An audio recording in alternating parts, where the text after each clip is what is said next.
앞의 내용으로 독후감을 끝낼 수 있겠지만 하나 더 붙일 게 있는 게 초종교적 영성의 도덕적 비판 정신을 언급하지 않을 수가 없어요. 왜냐하면 앞에서 인용했던 내용 하나를 반복해 봅니다. 이건 앞에서 인용했던 글입니다.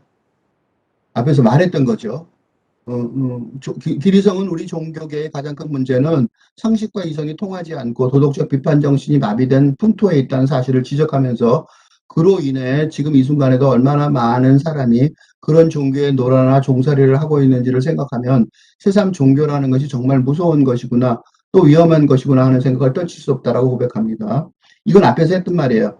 기리성의 초종교적 영성이 도덕적 비판 정신을 회복하고 있다는 점을 확인해야 합니다. 길성이, 그거가 확인이 안 돼 있어서 할 수 없이 이런 걸 확인을 하려고 한 챕터를 붙였습니다. 왜냐면 이게 초종교적 영성의 사상의 미래를 점쳐볼 수 있어요. 기리성은 초종교적 영성의 대표적인 사례로 도덕적 비판 정신의 대표적인 사례로 다음과 같이 간디를 들고 있어요. 간디에게 종교는 개개인의 영성이다. 오직 진리만을 믿고 붙잡은 진리 파지의 영성이다. 그에게 진리, 사티아가 하나님이다. 진리라는 범어 사티아는 사트, 존재의 실제를 뜻하는 말에서 왔다. 그는 어떤 한 종교가 말하는 하나님의 진리가 아니라, 한 종교가 말하는 하나님의 진리가 아니라 진리 자체가 하나님이라고 믿고 따랐다. 간디가 말하는 진리는 진술이나 명제의 옳고 그름을 뜻하는 진리가 아니다. 그에게 진리는 영원불변하는 우주 만물의 실제 자체 곧 하나님이었다. 이렇게만 설명을 했는데 요거를 더 구체적으로 설명을 할 필요가 있을 것 같아서 기리성이 이론적으로 설명한 초종교적 영성의 구체적인 실천 사례 겠죠 이게. 그거를 1대1 대응되는 선불교와 마이스터라이 그럴 때서 다음과 같이 읽을 수 있었어요. 여러 가지 실천 사례도 설명할 수 있겠지만 하나만 들겠습니다. 1대1 대응. 듣지 못하였는가 엄양존자가 길거리에 한 스님을 만나자 주장자를 세우면서 말한 것. 엄양존자는 엄양스님이죠. 존자는 높이는 말이에요. 이것이 무엇이냐? 라고 말해요. 주장자는 지팡이에요. 모르겠습니다. 한 절에 주장자도 모르는 건, 지팡이도 모르는 건 그렇게 말했어요. 그러니까 엄양존자가 다시 지팡이를 딱 땅에 내리꽂으면서 알겠느냐 하니까 여전히 스님이 모르겠다 그랬어요. 움푹 패인 구멍도 모르는군 하고 다시 주장자를 걸머지면서 말했어요. 알겠느냐? 모르겠습니다. 또 그랬어요. 주장자를 비켜든 자 옆눈 팔지 않고 천봉우리 만봉우리 송으로 곧바로 들어간다. 이렇게 옛사람이 말했는데 무엇 때문에 곧바로 들어간다. 그러고 머물지 않았을까? 가버린다 그랬단 말이에요. 그러니까 다른 사람이 설도 스님이 다음과 같은 이 노래를 불렀어요. 송은 노래예요. 어느 누가 기봉을 탓하랴 전혀 속이지 못하리니 꽤나 희귀하기도 하려라. 이건 감탄이죠. 높은 경지 꺾어버리고 현미함을 녹여버렸네. 겹겹의 관문을 활짝 열어젖히고 작가 선지식은 남과 같은 길을 가지 않는구나. 무슨 소리냐면 여러 가지 관문을 이 말들로 관문을 열어줬다는 거예요. 문문관이라고 그랬죠. 다른 찾다가 이지러지고 해는 날아갈 듯하나 날지 않는구나. 이 사람이 어떻게 열었는지를 설명해요. 노공 철도 자신은 어디로 갔을까? 이 사람 갔다 그랬잖아요. 어디로 갔을까? 흰 구름 흐르는 강물만이 아련하다. 왜 산승은 자기가 지금 이 글 쓴 사람이에요. 뒤통수에서 뺨이 보이는 사람과는 함께 사귀지 말라고 주석하였을까? 토를 달았을까 이거죠. 사량 분별을 하자마자, 그러니까 생각을 따지자마자 바로 흑산의 구신굴 속에서 살림살이 하는 것이다. 귀신굴 속에 있는 거다 이거야. 따지지 말라 이거야. 따지면 이렇게 된다는 거죠. 만약 사무치게 복고 믿음이 따르면 모든 사람이 그를 얽매려 해도 어쩌지 못하리라. 움직이거나 한 대 내질러도 자연히 살리거나 죽이거나 자유자재하리라. 무슨 짓을 해도 괜찮다는 거죠. 설도 스님은 천봉우리 만봉우리 속으로 곧바로 들어간다라고 한 암주의 뜻을 알고서 송을 지었다. 그의 뜻을 의도를 알려고 한다면 설도 스님의 송을 보아라. 어렵죠? 어려워요. 어려운 줄 알고 있어요. 이 연화봉 암주의 주장자라는 거에서 나온 말이에요. 그 주장자를 옆에 끼고 이 사람이 죽기 직전에 하는 말이에요. 연화봉에는 암자에 있는 주인이 죽기 직전에 뭐라고 설명을 하지 않고 딱 이 말만 하고 죽어버렸어요. 주장자를 비껴 끈태 옆눈 팔지 않고 겹겹이 쌓인 산봉우리 속으로 곧장 들어가노라 라고 말해버렸어요. 그리고 죽어버렸어. 뭔 소리인지 아무도 모르잖아. 그걸 엄양존자가 다시 한번 설명해 준 거예요. 지나가다가 괜히 설명한 게 아니라 이 주장자를 가지고 자기도 지팡이 짚고 다니니까 나이가 들으셔서 그걸 보고 설명하는 거예요. 이것은 무엇이냐 하고 3단 논법으로 전개를 했어요. 첫 번째 뭐라 그러냐. 한 자리의 주장자도 모르는 건 그랬었잖아요. 그 다음에 땅을 딱 치면서 물어보니까 모르니까 움푹 팬 구덩이도 모르는 건. 그리고 세 번째는 연화봉의 암주가 죽기 직전에 한 말을 다시 그대로 이용하면서 자기도 그 말을 하고 자기는 죽지 않고 가버린 거죠. 근데 설도스님이 이걸 보고 뭐라고 그러냐면 겹겹의 관문을 활짝 열어젖히고 겹겹이죠. 세 겹이니까 3단 논법이니까 작자 선지직은 남과 같은 길을 가지 않는 거라고 칭찬해요. 왜 남과 같은 길을 가지 않았을까요? 여러 명 암주가 한 말을 하긴 했는데 다른 길로 설명했다 이거죠. 그죠? 이런 그걸 갖다가 암주는 바빠서 세 번째만 딱 말해주고 끝냈는데 여명전자가 착해서 이것은 무엇이냐라고 질문하면서 앞에 2단계를 더 놓고 3단계로 설명을 해줬어요. 그러니까 남의 길을 가지 않는구나 하고 고마워한 거죠. 잘했다 이거죠. 네. 왜 이렇게 선지식 잘하는 사람이 됐냐면 어떻게 해야 그렇게 됐냐면 뒤통수에 뺨이 보이는 사람들 뒤통수에 뺨이 보인다. 이게 무슨 소리예요? 딴짓하는 거. 생각하면서 이렇게 머리를 숙이면서 딴짓하고 다른 생각하고 그죠? 순진하게 열심히 노력하지 않고 이렇게 따져오는 거죠. 사량 분별이에요. 그런 걸 하면 이 죽음의 문제를 풀 수가 없게 죽음 앞에서 딴짓하면 되겠어요? 영혼의 문제에 딴짓하면 되겠냐고. 그렇게 하면 안 된다는 거예요. 그렇게 하지 않고 온통 여기에 빠져서 명상에 빠져 있어 열심히 공부하면 모든 사람이 그를 얽매여도 어쩌지 못하고 움직이거나 한 대 내질러도 자연이 살리거나 죽이거나 자유자재한 경지가 된다. 라고 원어스님이 격려를 해요. 열심히 노력해라 이거예요. 이거를 마이스터 에카르트의 글 속에서 글을 읽고 두 개를 비교해 보겠어요. 마이스터 에카르트도 3단계를 말해요. 바울이 세 번째 천국에 들어 올려졌다라는 말이 고린도 후서에 나와요. 세 번째 천국? 뭐야? 그거 설명이 성경에 뚜렷하게 없어요. 그래서 그거를 에카르트가 설명해줘요. 세계의 천국이 뭐냐? 첫째는 육체적인 것에서의 분리. 죽는다는 건 육체적인 것에 분리하는 거죠. 두 번째는 모든 이미지로부터의 소원은 디스트레인지먼트, 스트레인지해진다는 거예요. 그러니까 모든 이미지로부터 떠나는 거죠. 모든 생각으로부터 떠나는 거예요. 세 번째는 중간 매체 없는 신 안에서의 벌거벗은 이해. 다시 말해서 신과 완전히 빨개벗은 상태로 신을 잘 이해하게 됐다는 거죠. 신 안에서 신을 완전히 빨개벗은 신 속에서 나도 빨개벗은 모습으로 충분히 신을 알게 됐다는 거죠. 그러니까 신과 합일됐다는 소리예요. 이게 신과의 합일 말을 이렇게 뺑뺑 돌려서 한 말이에요. 신과의 합일 그러면 잘 이해가 안 되니까 이게 3단계, 세 번째 단계. 이제 질문은 사도 바울이 도취되어 있는 동안 사도 바울이 천국에 들려 올라갔을 때 쓰러졌죠. 그래서 사도 바울이 원래 사울이었는데 사도였는데 한번 가다가 기독교를 박해하러 가다가 쓰러지죠. 그래갖고 쓰러져 갖고 천국에 올라와서 신을 만난 다음에 개종을 하고 바울이 되죠.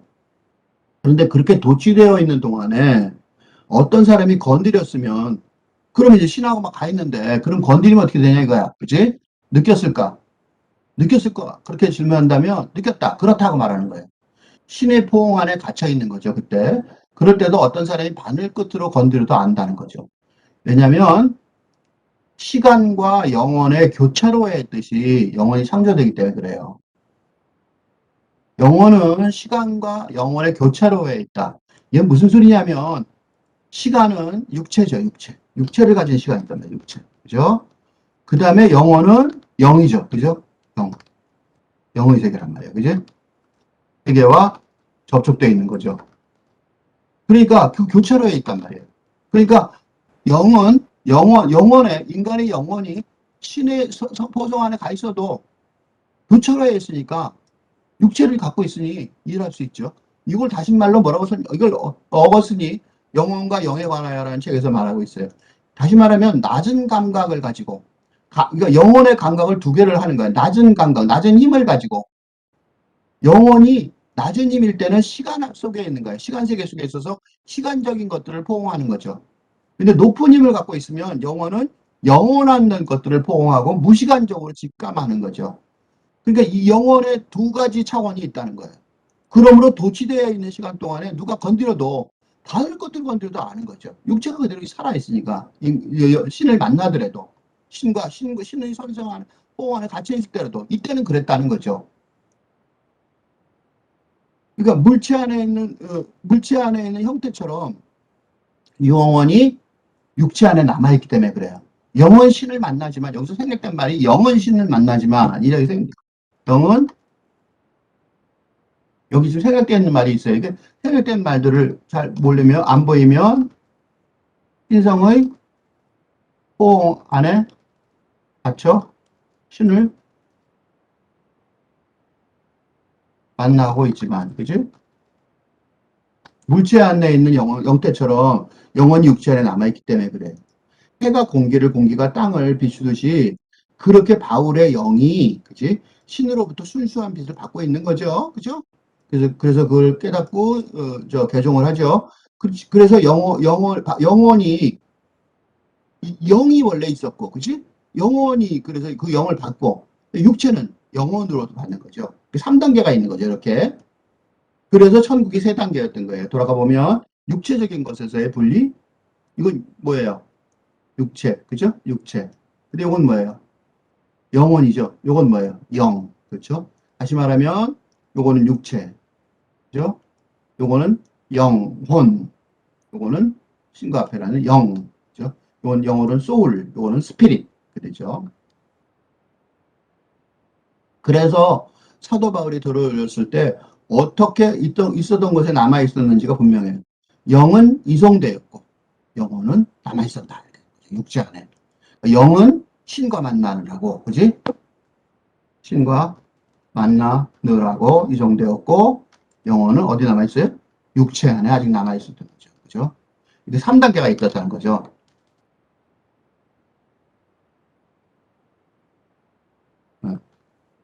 두 번째 질문은 바울이 시간 밖에서 혹은 시간 안에서 이해했는지다. 그가 시간 밖에서 이해했다고 말. 시간 밖에서 이해했겠죠? 이 신과 만나려면 시간 안에서 이해하면 안 되죠. 그 시간 밖에서, 시간 밖이라는 건 시간이 경과하는 세상 속에서 이해했다고 말할 수는 없겠죠. 이때 이해했다는 거는 신을 이해했다. 여기서 또 생략된 말이 있어요. 그러니까 안다고 생각하고 생략하는데 사실은 우리가 잘 모르죠. 또는 신과의 관계를 그런 뜻이죠. 또는 신과의 관계를, 만남을. 그런 뜻이에요.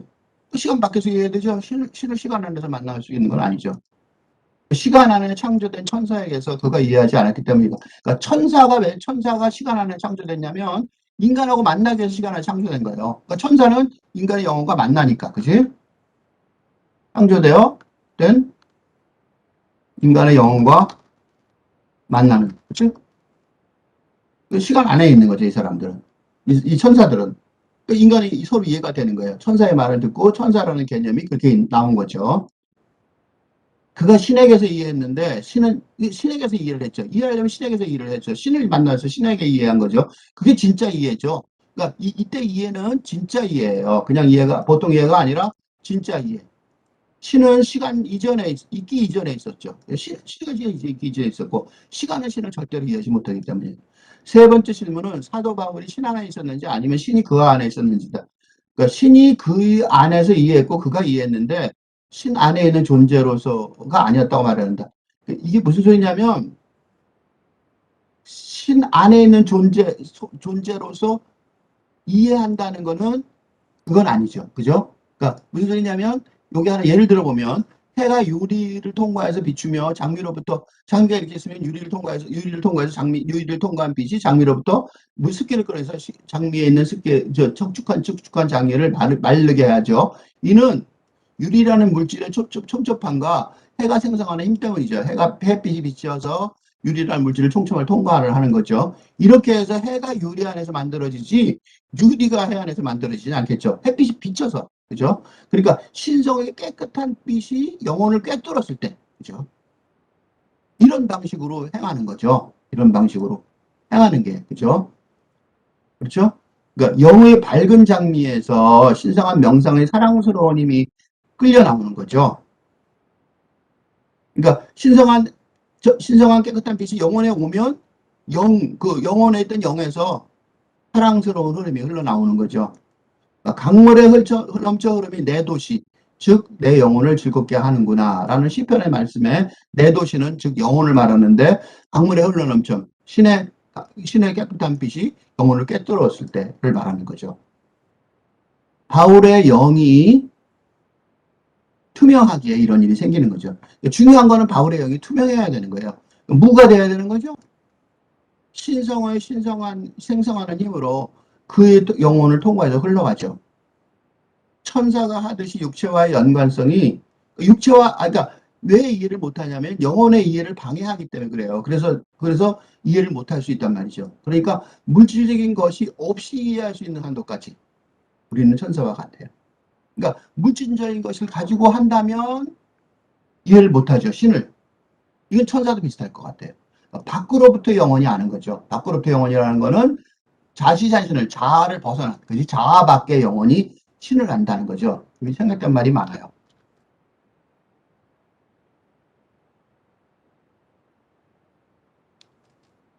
자아의 밖에 존재하는 그지 그런 뜻이에요. 그죠? 자아의 밖으로부터 내가 번역을 했지만 아까르트가 안 쓴 말을 내가 일부 쓸 수는 없었어요.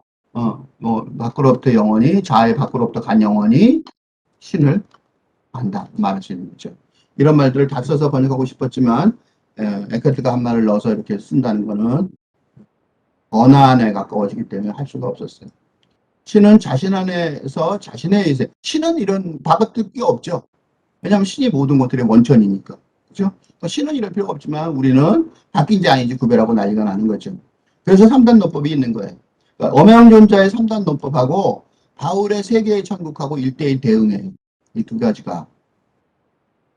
그러면 엄양존자가 한자로의 주장자도 모르는군. 이라는 말은 놀랍게도 육체적인 것으로서의 분리. 그 얘기예요. 그 다음에 움푹 빼인 구멍도 모르는 건 이미지죠. 그러니까 모든 이미지부터 떠나는 거죠. 그 다음에 주장자를 비켜둔 채 옆눈 팔지 않고 천봉우리 만봉우리 속으로 곧바로 들어간다는 말은 뭐예요? 중간 매체 없는 신 안에서의 발가벗은 이해를 말해요. 정확하게 1대1 되면 돼요. 시간과 영혼의 교차로에 있듯이 영혼이 창조되니까 그렇죠? 육체와 영혼의 사이에 있잖아. 그러니까 이 1, 2단계가 두 개가 어떻게 돼요? 동시에 경험하지만 그러니까 이렇게 동시에 경험하니까 어떻게 해요? 따져보고 싶죠? 그렇지만 뒤통수에 뺨이 있는 사람처럼 사람 분별을 하면 안 돼. 따지면 안 돼. 따지면 안 된다. 중요한 건 여기니까. 여기로 가야 되니까. 신의 안으로 들어가야 되니까. 그래서 사람 분별이라는 걸 하지 말아야 된다고 말한 이유는 1, 2단계가 동시에 경험되는 이 두 개가 동시에 경험되는 상황이 벌어지고 있기 때문에 왜냐하면 영혼이 낮은 감각으로는 시간적인 것들을 포용하고 그 다음에 높은 힘으로는 영원한 것들을 포용하니까 그치? 이 두 개가 있으니까 사랑 분별하기가 쉽단 말이에요. 그렇지만 그 사랑 분별을 하지 않는 상태로도 신성의 포옹 안에 갇혀 도취되어 있는 동안에 어떤 사람이 바늘꽃으로 건드려도 그걸 사랑 분별하지 않아도 저절로 안다는 거죠. 육체적인 것들을. 굳이 사랑 분별을 할 필요가 없다. 그 소리예요. 엄양존자가 제시하는 영혼을 위한 상승형 3단계죠. 이건 1, 2, 3단계는 영혼의 상승형 3단계죠. 바울이 경험한 영이 신으로부터 순수한 빛을 받고 영혼이 영으로부터 그리고 육체가 영혼으로부터 받았다. 이렇게 말하죠. 이거는 영혼을 위한 하강형 3단계예요. 그리스도교는 하강형 3단계, 영혼을 위한 상승형 3단계가 천불교고 진행 방향이 반대예요. 두 개가. 하지만 내용은 같죠. 육체와의 연관성이 영혼의 일을 분명히 방해한다. 그러나 물질적인 것 없이 이해할 수 있는 한도까지 우리는 천사와 같으니까 물질적인 것이 이해할 수 있으면 천사와 같잖아요. 그러니까 어느 누구가 기봉을 다타랴 전혀 속이지 못하리니 때로는 희귀하기도 하여라 라고 말하는 거는 이건 사랑 분별의 차원이 아니죠. 사랑 분별의 차원이 아니라 천사와 같이 물질적인 것이 없이 이해하는 거죠. 묘한 말이에요. 물질적인 것으로 이해하면 사랑 분별이지만 물질적인 것이 없이 천자처럼 이해하는 거, 신을 이해하는 거, 이건 사량분별의 차원이 아닌 거죠. 신성의 깨끗한 빛이 영혼을 꿰뚫었을 때 생성하는 힘으로 사랑이 그의 영혼을 통과해 흘러갔고 바울이 신을 시간 밖에서 이해할 수 있었죠. 왜냐하면 바울의 영이 투명하기에 그에게만 이런 일이 생기는 거죠. 그러니까 누구나 이런 일이 생기는 건 아니에요. 무가 돼야지 이런 일이 생기는 거죠. 무자와 무문관을 통과해야 되는 거죠. 육체의 관점에서, 즉 언어의 관점에서 말하자면 바울은 어떻게 해요? 행복하게 죽느라고 바빴겠죠. 행복하게 죽느라고 바빴어요. 행복하게 죽느라고 바빴다고 말할 수 있어요. 그러니까 옆눈을 팔지 않고 곧장 들어가노라 라고 연암의 암주와 엄양존자도 노래할 수밖에 없는 거죠. 중간 매치 없는 신 안에서의 벌거벗은 이해의 경지를 바울이 낙원으로 이끌려가 말할 수 없는 말을 들었으니 사람이 가히 이르지 못할 말이로다. 말 없는 말, 그치? 라고 고린도전서 그 뒷부분에서 설명을 해요. 이러한 말할 수 없는 말, 이야말로 이게 뭐냐? 연하 암주가 첩첩이 쌓인 산봉우리라고 한 말이에요. 그리고 엄양전조가 천봉우리 만봉우리라고 말한 거고 설두 스님이 겹겹의 관문이 열어젖힌 곳이라고 말한 거예요. 모든 사람이 그를 얽매려 해도 얽매지 못하는 경지, 어찌하지 못하는 경지죠. 무슨 짓을 해도 얽매려고 아무리 노력해도 안 되는 거죠. 기리성의 용어로 설명하자면 선불교가 제시하는 상승형 영혼의 상승 3단계가 마이스터 에카르트가 제시하는 하강 3단계와 대화하며 서로 보완하는 관계를 형성하는 것을 볼 수 있어요. 이게 대화, 실천적 대화의 한 사례인 거죠. 상쟁하지 않고 상생하는 종교 간의 대화의 구체적인 사례가 여기에 있습니다.